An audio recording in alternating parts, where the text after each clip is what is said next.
Assalamualaikum warahmatullahi wabarakatuh.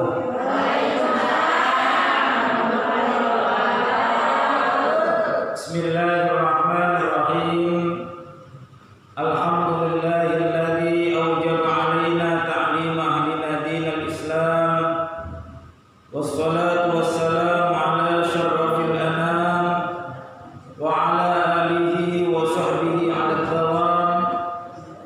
Asyhadu an la ilaha illallah wahdahu la syarika lah wa asyhadu anna sayyidana wa nabiyyana Muhammadan 'abduhu wa rasuluhu la nabiyya ba'dah.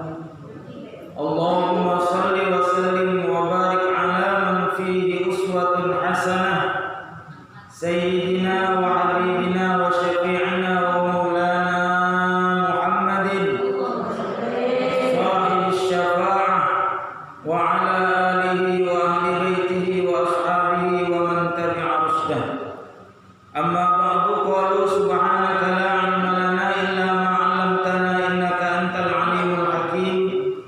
Rabbi shrah li sadri wa yassir li amri wahlul 'uqdatam min lisani yafqahu qawli waj'alni waziran min ahli. Ya Rabbi bil Mustafa balligh maqasidana waghfir lana ma madha ya wasi'al karami. Ya Rabbi bil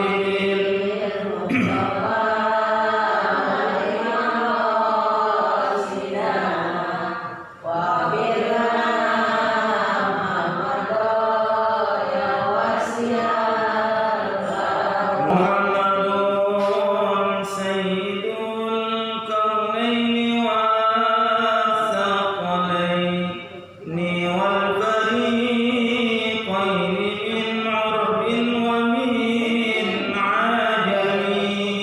Ya Rabbi bil Muhammadun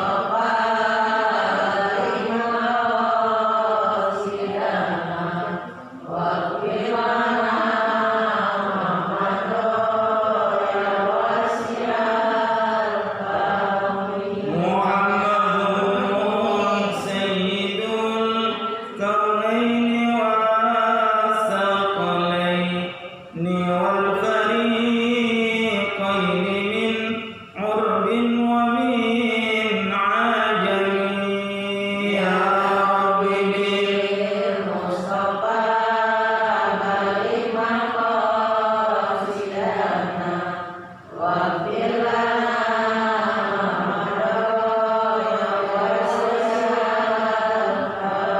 huwal habibul ladzi turja syafa'atuhu likulli maulid minal ahwali muqtahimi.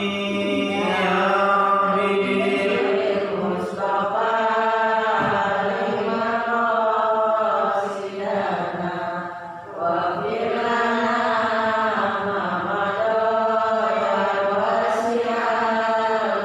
Allahumma shalli wa sallim wa barik 'alaihi wa 'ala alihi ila hadratin nabiyil Mustafa Muhammad sallallahu alaihi wasallam wa 'ala alihi wa sahbihi wa waladihi wa dhurriyyatihi wa ahlihi al-kiram ajma'in.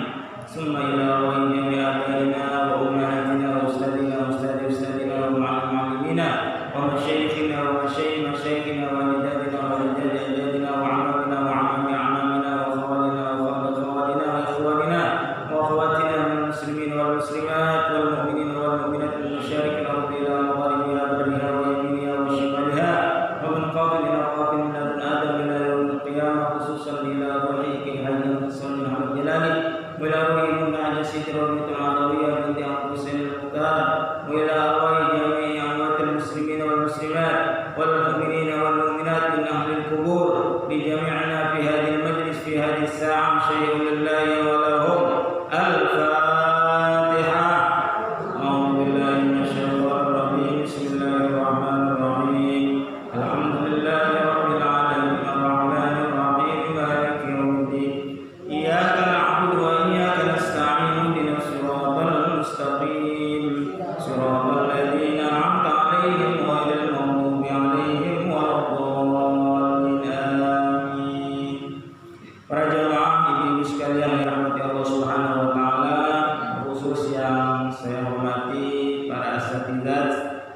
hadir pada siang hari ini Al-Mukarramah Ustazah Haja Bismita, Ibu Haja Sa'diyah, dan juga Ibu Ustazah Haja Ustazah ada ya? Ibu Haja Raden ada ya? Ibu Ustazah ini ada? Bu Ustazah Haja EN ada? Ibu Nur tinggal di sini apa di? Alhamdulillah lagi di sini ya. Alhamdulillah, nanti sekali-kali lah pengajian di sana.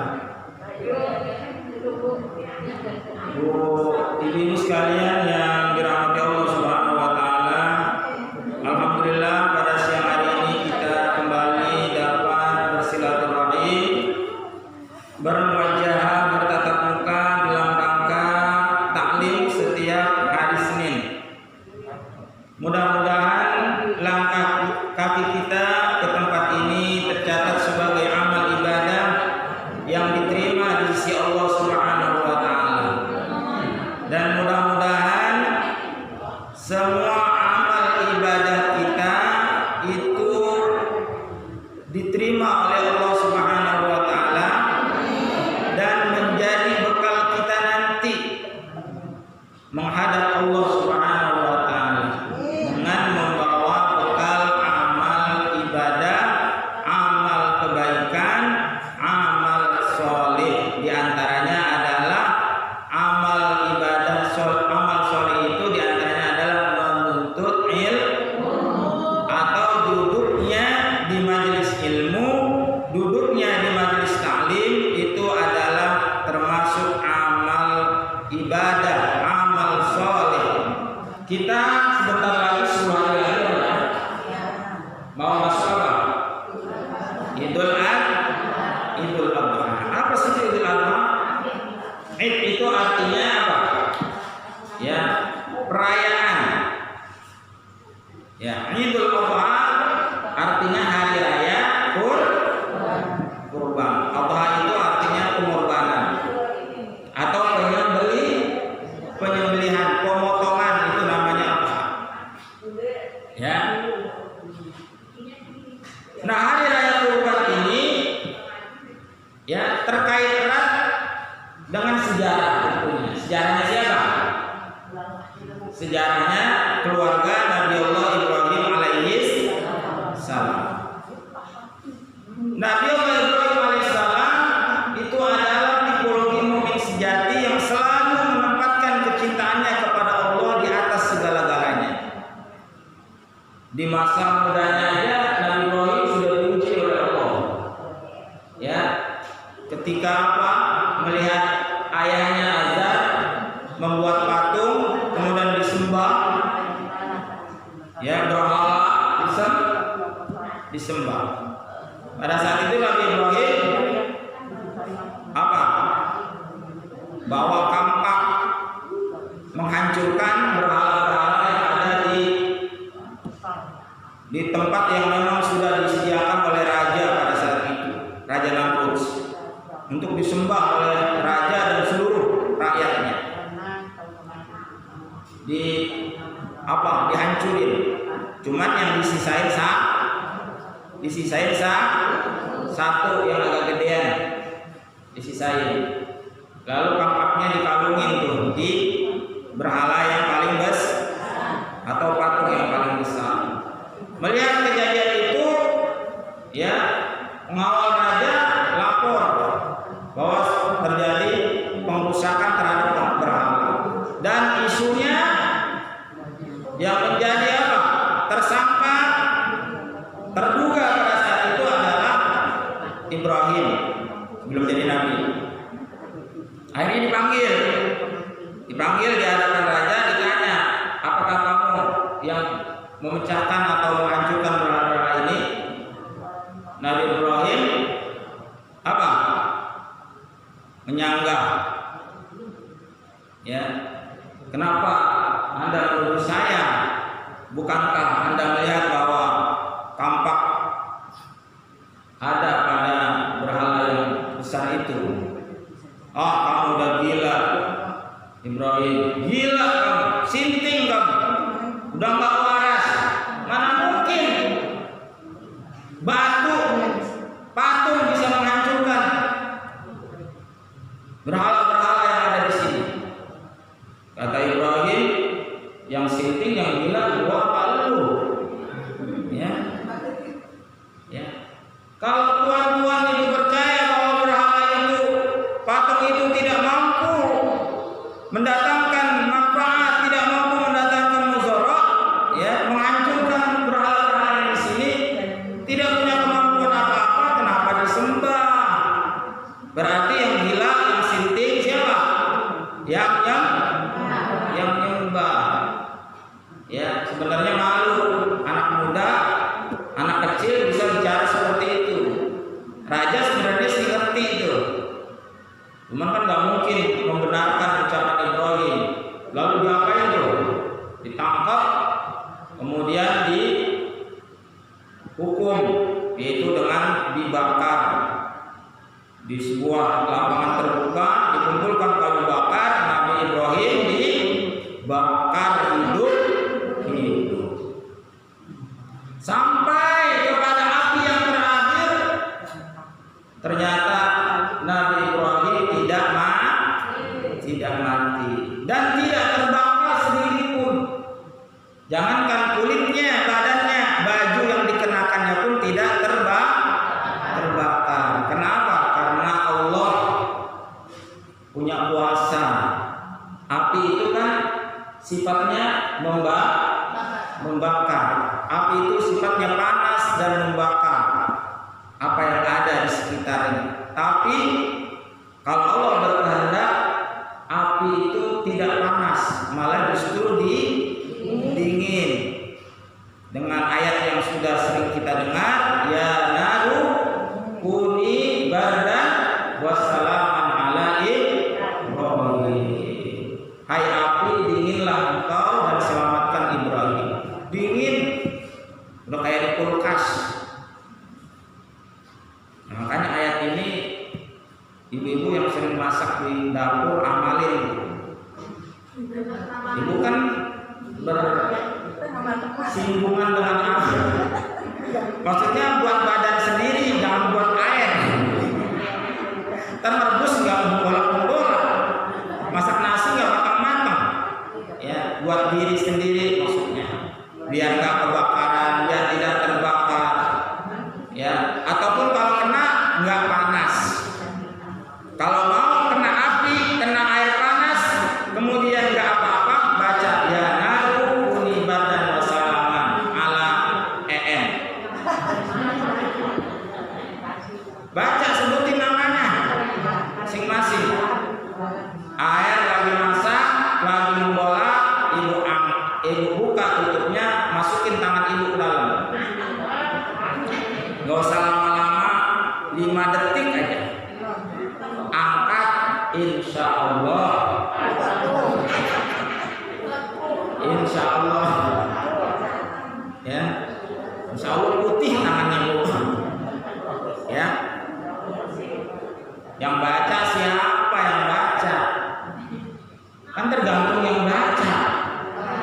Wali-walinya Allah itu bacanya nggak usah banyak. Itu kan bacanya banyak ya. Rotemil Abdul baca tahlil apa yang nggak dibaca? Qurannya ada, surah ada, zikirnya ada. Ya, ya wali-walinya Allah itu kalau lagi mendapatkan bahaya yang ada di depannya, itu dia baca singkat aja. Kadang-kadang baca basmalah, Bismillahirrahmanirrahim. Dia bisa jalan di atas air karena udah dikejar sama musuh, bisa jalan di atas air.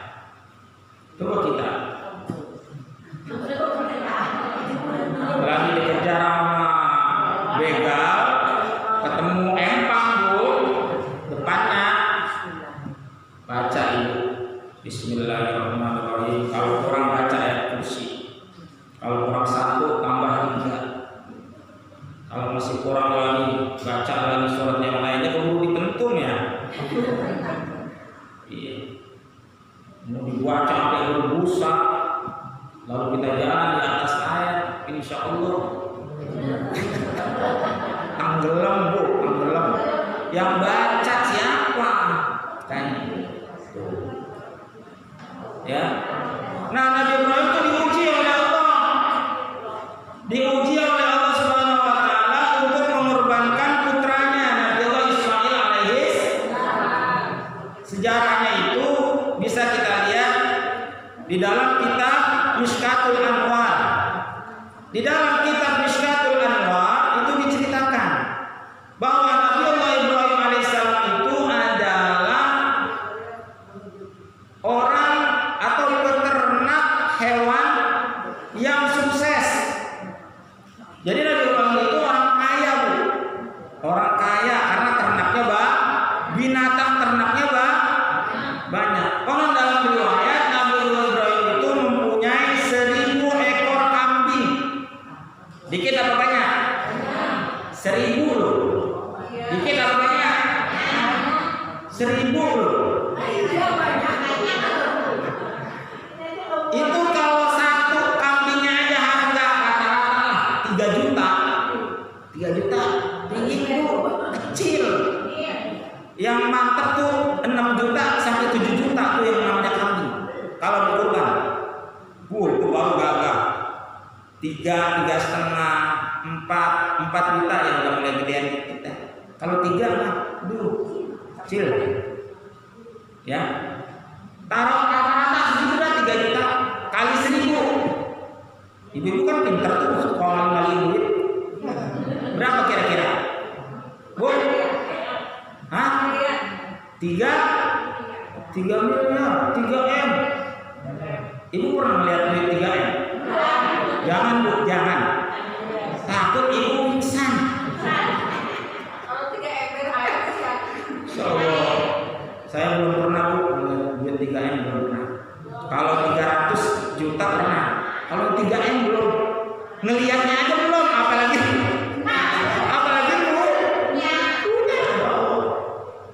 Tuh, baru 1000 ekor kambing. Itu kalau 3 juta harganya.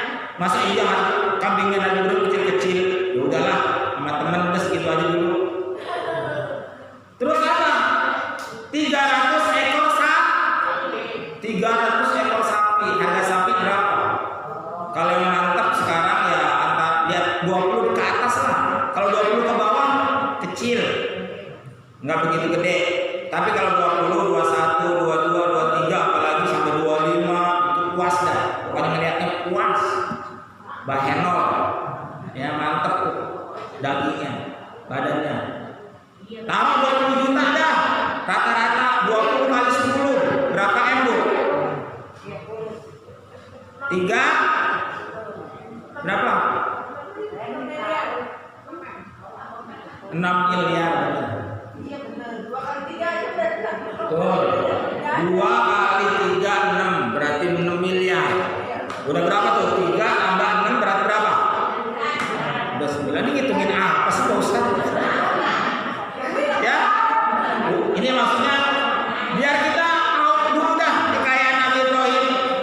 Ya, jangan dikira nabi-nabi itu kemudian miskin semua, enggak. Apalagi Nabi Sulaiman alaihis luar biasa kekayaannya, apa namanya kerajaannya. Terus apa? 100 punya lagi 100 ekor unta. Jadi 1000 ekor kambing, 300 ekor sapi, 100 ekor unta. Unta lebih mahal dari sapi.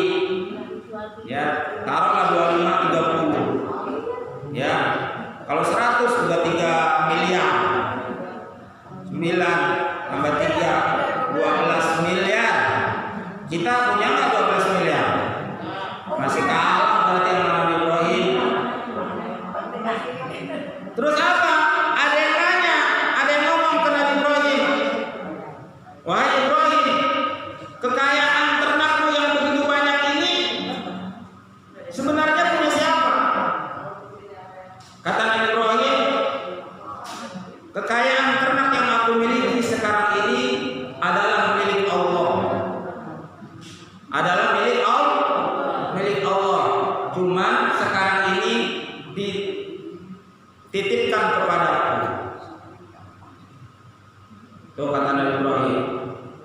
Makanya kata Nabi Ibrahim, andaikan Allah meminta semua ternak-ternakku ini, maka akan aku serahkan kepada Allah, akan aku sembelih untuk Allah. Terus apa? Sesumbar lagi. Jangan cuma 1000 ekor kambing, jangan cuma 300 ekor sapi, jangankan cuma 100 ekor unta. Andaikan aku punya anak, lalu Allah meminta untuk dikorbankan, maka akan aku serahkan kepada Allah demi kecintaanku kepada Allah. Nah, inilah yang kemudian oleh Ibnu Katsir di dalam kitab Tafsirul Qur'anul Azim itu menjadi ujian bagi Nabi Ibrahim alaihissalam akibat statementnya, akibat omongannya ini. Ya, udah masuk kepada nazar. Ya, makanya ibu kalau ngomong sesuatu yang dulu itu nggak langsung dibalas pada hari itu, Bu. Entah setahun lagi, 2 tahun lagi, 3 tahun lagi baru terasa. Oh iya, aku pernah ngomong gitu ya. Nah, gitu kan? Benar ya, Bu ya?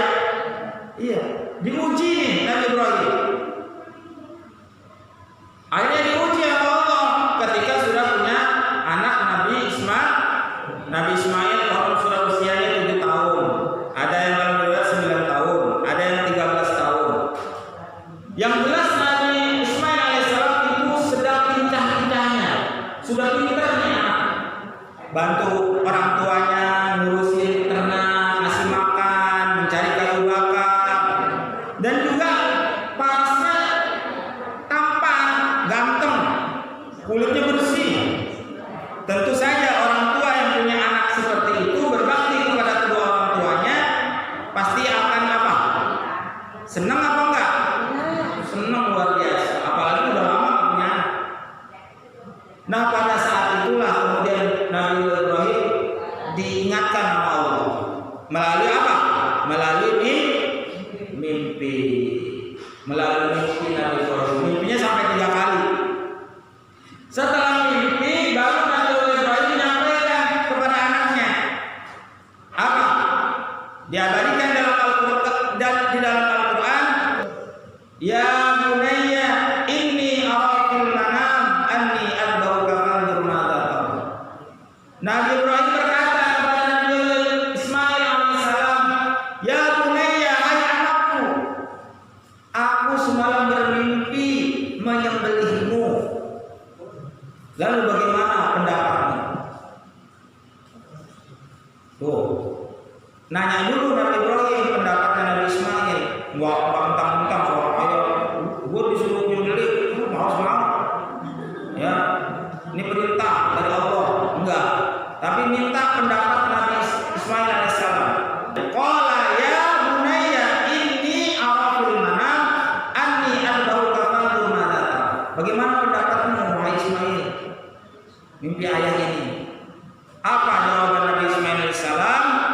Ya abati fa'al ma tu'maru satajidni insyaallah minas shabirin. Wahai ayahanda tercinta, kalau memang itu perintah Allah, maka laksanakanlah.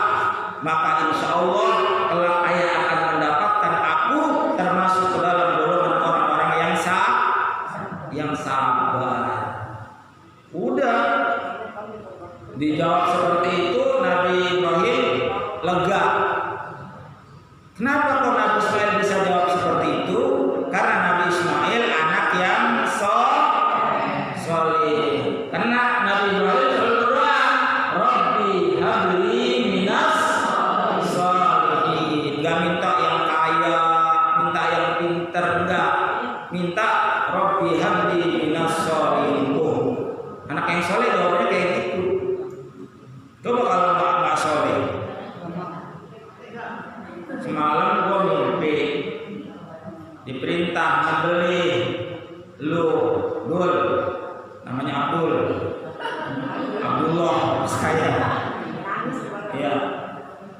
Kata Abdullah. Terus gimana? Ya, iya. Dalam mimpi itu gua disuruh membeli lu. Apa jawabannya? Kenapa harus harus gua sih? Kenapa harus saya ayah? Kenapa nggak ayah aja yang lebih tua adiknya? Kan ayah umur udah lebih tua, dibalikin sama anak, ya, Masya Allah. Tapi kisah ini kemudian apa? Ketika Nabi Ibrahim sudah dibaringkan dalam batu hitam, jadi diajak dibaringkan dalam batu hitam, Nabi Ibrahim ngomong, Nabi Ismail ngomong, ketika Nabi Ismail itu dibaringkan di atas batu hitam yang besar, kemudian Nabi Ismail ngomong sama ayahnya, wahai ayah, jangan lupa kau ikat kaki dan tanganku, supaya aku tidak berontak pada saat pisau itu disodorkan di leher. Lalu apa pesannya lagi? Hadapkan mukamu itu ke tanah, jangan ngedengak, biar aku tidak melihat wajah ayah, biar gak sedih. Jadi suruh ke tanah, tengkurap dia. Ya. Terus pesannya apa lagi? Lepaslah bajuku wahai ayah, supaya baju ini tidak terpercik oleh darah, dan berikan baju ini kepada ibunda tercinta, agar ibunda selalu mengingat aku wahai ayah. Dilepas bajunya, kemudian tangannya diikat. Kalau kita bayangin masa sudah diikat, kaki diikat, dibaringkan di batu, dikumpulin, mukanya ngadep ke tanah. Lalu kata Ismail apa? Wahai ayah, asah dulu pisau itu, jangan sampai pisau itu nggak tajam wahai ayah. Ya, supaya apa? Supaya makin mempercepat penyembelihan. Makanya wajibnya begitu, nyembelih itu pisaunya harus tajam, biar nggak nyiksa. Coba kalau nggak tajam, itu namanya kambing. Tapi kalau langsung set sekali atau dua kali, ditarik lagi set, berulang. Yang bagus sekali set, kalau pinter langsung buntung, maksudnya putus ininya, kerongkongan sama urat sini, urat saluran darah yang muncrat itu harus putus. Kalau nggak putus nanti lama matinya. Kerongkongannya harus putus sama sini uratnya dua. Ya. Lalu apa? Ketika pisau itu ditempelkan ke leher Nabi Ismail, itu pisau nggak mempan gitu, nggak melukai. Lalu dicoba lagi, malah pisau itu balik. Yang tajamnya ada di atas, yang tumpulnya di bawah. Begitu 3 kali dicoba begitu. Lalu kata Nabi Ismail, wahai ayah, kenapa? Coba engkau coba dulu ke batu itu. Engkau coba ke batu itu. Jangan-jangan pisaunya tajam. Ketika ditempelkan ke batu, terbelah dua tuh batunya. Saking tajamnya pisaunya. Tapi enggak, ke leher Nabi Ismail enggak mau. Dengan izin Allah, Nabi Ibrahim bertanya kepada pisau itu, wahai pisau, kenapa aku menyuruhmu untuk menyembelih, tapi engkau malah tidak mau menyembelih? Apa jawab pisau? Dengan izin Allah menjawab, wahai Ibrahim, bagaimana aku mau menyembelih leher Ismail, sedangkan Allah menyuruhku untuk jangan menyembelihnya. Jadi Allah merintahkan jangan. Ismail iya, Allah jangan. Ya udah, pisau taat sama Allah, nggak mau dia. Akhirnya Allah kirimkan pengganti, yaitu gibas atau kambing. Wa fadainahu bidzibhin adzim, dan kami tebus anak itu dengan seekor kambing yang besar. Akhirnya lulus ujian. Nabi Allah Ibrahim alaihissalam dan Ibu Hajar serta Ismail semuanya itu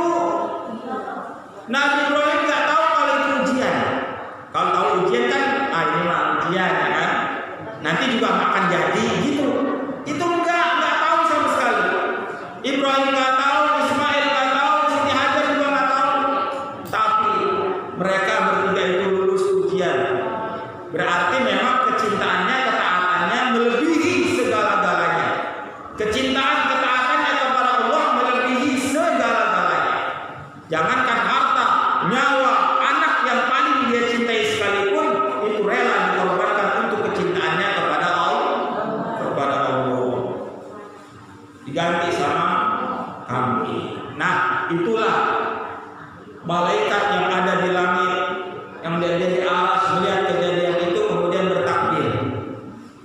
Allahu Akbar, Allahu Akbar, Allahu Akbar. Dijawab oleh Nabi Ibrahim alaihissalam, La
Di suatu ketika Nabi pernah mengumpulkan sahabat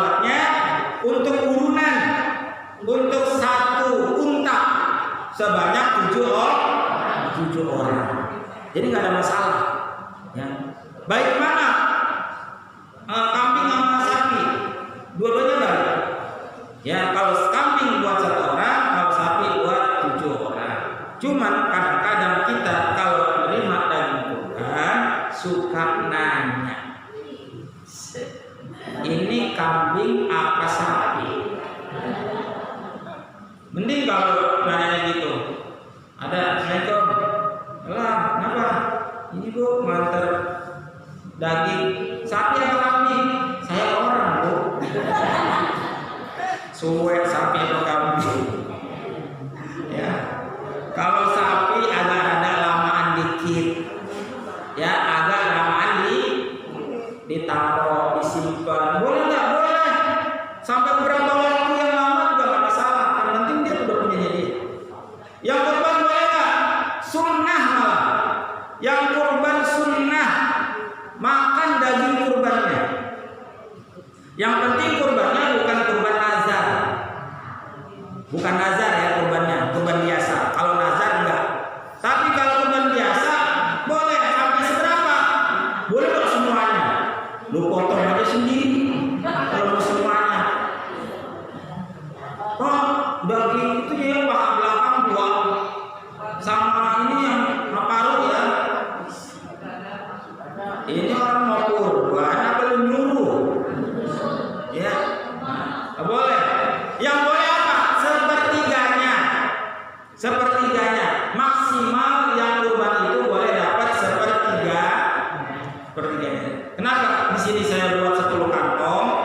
Karena itu sudah sepertiganya. Bagaimana ngitungnya? Satu sapi yang besar harga 21 sampai 22 juta itu saya jadikan 210 kantong. 210 dibagi 3 berarti 70. Yang ikut ada berapa? Ada 7. 70 dibagi 7 berarti berapa? 10. Udah aman. Yang 2/3-nya dibagikan kepada siapa? Kepada 1 orang yang miskin, orang yang minta-minta. Mau dong, minta dong, kasih. Terus buat siapa lagi? Kepada orang yang tidak minta-minta, kepada orang kaya. Boleh nggak? Boleh. Dia nggak minta, dia diem aja dulu. Kan? Kalau Ustaz langsung motong nih 2 nih kayak ini, berunar ini. Ya dia nggak minta, cuma dalam hatinya kira-kira gue jatuhin nggak ya, jatuhin. Antre, biar orang kaya kasih. Ya, kalau orang kaya dikasih itu namanya menjadi hadiah buat dia. Kalau orang miskin, orang minta-minta tadi menjadi sedekah. Dan boleh itu dikasih. Tapi kalau kebanyakan orang miskinnya, utamakan yang miskin dulu. Miskin semua yang minta dikasih semua selesai, baru ini masih ada 200 kantong. Bukan banget ya. Kasih orang kaya, orang kaya semua orang kaya yang nggak minta tadi kasih. Boleh tuh yang begitu, ya. Jangan bilang begini, saya kan kurban, nggak usah lah. Jangan, ambil aja jatahnya. Masalah nanti mau dikasih siapa, dikasih siapa itu pasti manfaat. Tetangganya juga pasti, ya ikut kurban ya, kurbanan di masjid dia. Gue 1 ya, mau di masjid. Tetangganya sebelah, saudaranya, kakaknya, adiknya, iparnya, kasih. Ya, kalau nggak mau dimakan sendiri, kasih deh, kasih orang terdekat, kasih orang terdekat. Makanya saya pastiin kalau ikut ambil, jangan ada yang ditolak. Kalau mau lo kasih yang lain, lo kasih sendiri. Jangan juga ngerepotin gua antar-antarin lagi. Nah gitu. Orang yang sudah meninggal boleh tak kita pakai? Iya. Orang yang meninggal boleh. Orang yang meninggal, orang yang hidup ataupun buat orang yang meninggal itu boleh diniatkan untuk dikurbankan. Boleh, ya. Boleh. Tapi kalau yang masih hidup itu belum, lebih utama yang hidup. Lebih utama yang hidup. Kita punya ayah masih hidup untuk ayah, ibu masih hidup untuk ibu. Ada kakek kita sudah meninggal, ayah kita belum, ayah kita dulu. Setelah ayah ibu sudah baru buat kakek, itu maksudnya. Nah, gitu. Atau anak, ya anak yang masih hidup semuanya, kemudian anak yang sudah meninggal. Ya gitu. Jadi yang masih hidup dulu kewajibannya, karena dia masih hidup. Nanti kalau ada rezeki lagi buat yang meninggal. Tapi pada intinya adalah boleh. Kalau itu sih nggak wajib yang tadi yang harus hidup, harus hidup dulu, yang hidup dulu baru yang mati itu sih nggak wajib. Itu lebih utama aja maksudnya ya, lebih utama. Pak, Ya. soalnya dong kalau akikah seorang udah meninggal boleh nggak? Akikah. Iya. Buat udah meninggal, harus dikikahin, boleh nggak? ya, kalau yang akikah itu sebenarnya kalau akikah itu buat orang yang buat orang hidup. Selama dia masih hidup, mulai dari dia lahir sampai dia meninggal. Kalau akikah itu untuk hidup, untuk orang yang hidup. Jadi ada akikah masih kecil, pas 40 hari umpama, atau 7 hari, 21 hari, ataupun 40 hari, tuh masih kecil, itu udah pantasnya. Udah SD, baru ada rezeki, mau akikahin boleh. Oh udah SMP, mau akikahin boleh. Oh udah SMA, mau akikahin boleh. Oh udah nikah, mau akikahin boleh. Oh udah punya anak, mau diakikahin anak saya, orang tua saya. Yang penting dia masih hidup. Ya, dan akikah itu pada dasarnya adalah kewajiban orang tua kepada anak. Orang tua kepada anak. Nah, kalau kita punya rezeki, kita akadnya itu jangan mengakikahkan orang tua masih hidup ya orang tuanya. Kasih aja duitnya. Mbak, nyak nih, gua ada duit buat beli kambing. Kayaknya babak sama nyak dulu belum akikah. Udah, babak sama nyak akikah sendiri dah, ini duitnya. Gitu. Nah, dia yang belanja tuh orangnya beliin. Niatnya begitu. Jangan ujuk-ujuk udah tahu-tahu besoknya udah bikin apa-apa gitu. Nyaknya bapaknya bingungnya apa ya? Nah, bapak diakikahin lah. Kalau ngomong, kagak tahu gua. Nah, itu kurang pas. Anak mengakikahkan orang tuanya. Ya, yang ada orang tua mengakikahkan anak. Makanya kalau udah tua, orang tua masih hidup, kasih aja duitnya buat orang tua, buat akikahin sendiri. Ya, begitu niatnya. Maksudnya kalau yang meninggal ini ada dua pendapat, ada yang mengatakan boleh, ada yang mengatakan tidak boleh. Bukan tidak boleh, kurang sudah gugur gitu ya. Kewajiban akikahnya itu sudah gugur, sudah selesai. Karena dia sudah meninggal. Kalau masih hidup masih ada tuh kewajiban untuk akikah. Tapi kalau udah meninggal udah selesai. Beda dengan kurban. Kalau kurban, karena akikah itu kan setahun cuma sekali seumur hidup. Akikah itu sekali seumur hidup, namanya juga seumur hidup. Ya, ini bahasanya ya. Akikah itu sekali seumur hidup, berarti masih hidup. Nah, itu kuncinya. Kalau kurban itu boleh beberapa kali dia berkurban, baik itu masih hidup ataupun sudah meninggal.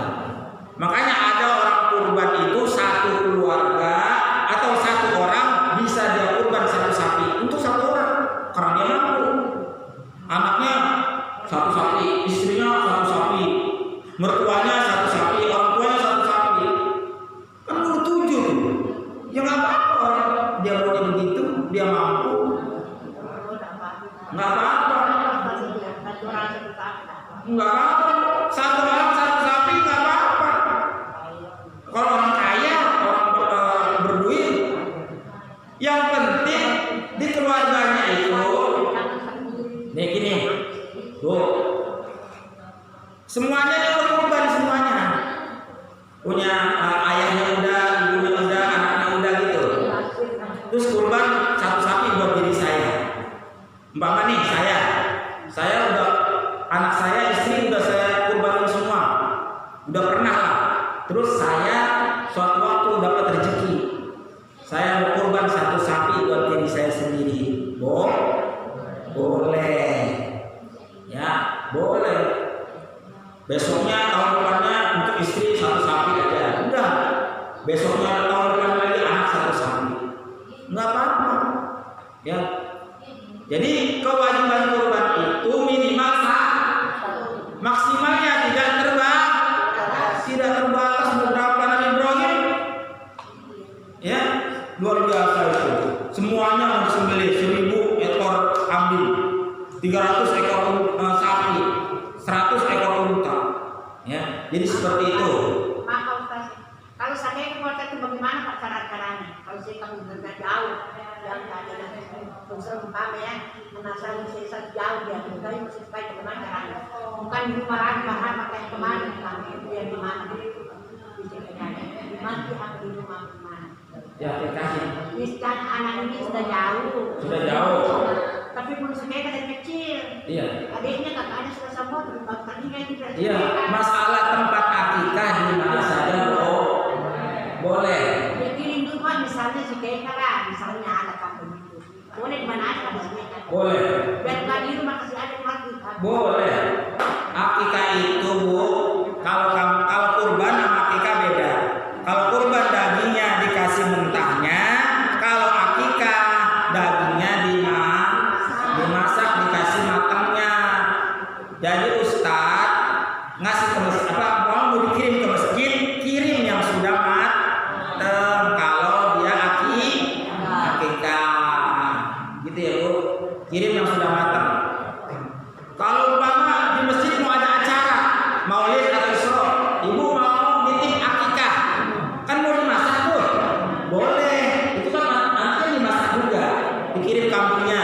Ustaz, ini akikah anak saya, kan Ustaz mengadain Isra Mi'raj maulid Nabi kan pasti makan-makan. Saya kirim akikah anak saya, diniatkan, pas disembelih itu diniatkan akikah, kemudian di sini dimasak, dimakan bareng-bareng, itu boleh. Tapi kalau ibu di sini nggak ada acara apa-apa, lalu ibu nyerahin kambingnya, dibawa dari rumah, Ustaz nih mau akikah, loh, kok kambing hidup? Saya kan nggak ada acara apa-apa, kan saya jadi bingung. Karena akikah itu pada dasarnya adalah daging yang sudah dimasak. Jadi dimasak di mana aja Bu, antri ke siapa, ke tetangga boleh. Wah, begini ya, akikah kalau udah gede itu jatuhnya udah kayak sedekah aja. Ya nggak wajib lagi di mana gitu ya. Anak udah gede udah ditimang. Ya. Itu kalau dia mau ngadain acara boleh, enggak juga nggak apa-apa. Potong. Niat akikah potong, lalu dimasak, bikin berkah, masukin, lalu diantar ke tetangga-tetangga. Itu niatnya akikah, nggak ada acara apa-apa, diantar aja, itu boleh, nggak masalah. Udah ya, jam 3 demikian yang dapat saya sampaikan. Kurang lebihnya mohon maaf. Ya, mari kita tutup dengan pembacaan doa. Bismillahirrahmanirrahim. Alhamdulillahirabbil alamin. Syakirin hamdan wa fi mazidah.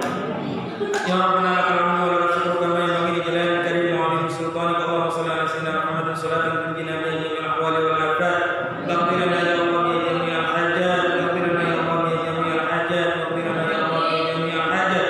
Wa taghfirna bi jami'is sayyi'at, wa rabbana bi 'indaka 'an darajat, wa tuballighuna bi salawati min jami'il khairat fil hayati wa ba'da al-mamat. Allahumma ya Ghani ya Hamid ya Mubdi ya Mu'id ya Rahman ya bi'alalika wa 'amalika wa bi ta'atika wa khasyatika wa bi qadrika wa suwa. Allahumma asina akibatana fil umuri kulliha wa ajirna min fitnatil 'adzabil akhirah. Rabbana hab lana min azwajina wa dhurriyyatina qurrata a'yunin lil muttaqina imama. Allahumma arina al-haqqa haqqan warzuqna ittiba'ahu wa arina al-batila batilan warzuqna ijtinabah. Rabbana zalamna anfusana wa lam taghfir lana wa tarhamna lanakunanna minal khasirin. Rabbana atina fid dunya hasanah wa fil akhirati hasanah wa qina adzaban nar. Sallallahu alaihi wasallam Muhammadin wa ala alihi wasallam. Subhana rabbika rabbil izzati amma yasifun wa salamun alal mursalin bi syafa'ati rasulillah sallallahu alaihi wasallam. Al-Fatihah. Shallallahul alaihi wasallam. Bu, pengajian malam Selasa insyaallah akan saya buka setelah hari raya Idul Adha. Kan pemotongan hari Jumat, hari Sabtu, Minggu, Senin pengajian tetap ada. Malam Selasanya pengajian ibu-ibu dibuka ya. Kenapa saya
Ya, Bu Nur. Ya. Udah kan udah tahu udah. Udah. Maafin Pak Ustadz. Ya. Gitu aja lah. Kenapa? Iya, dibukanya habis itu. Apa ini? Malam Selasa. Jangan dimakannya. Enggak di sini. Iya. Udah pagi-pagi. Iya, habis lebaran. Iya, insya Allah.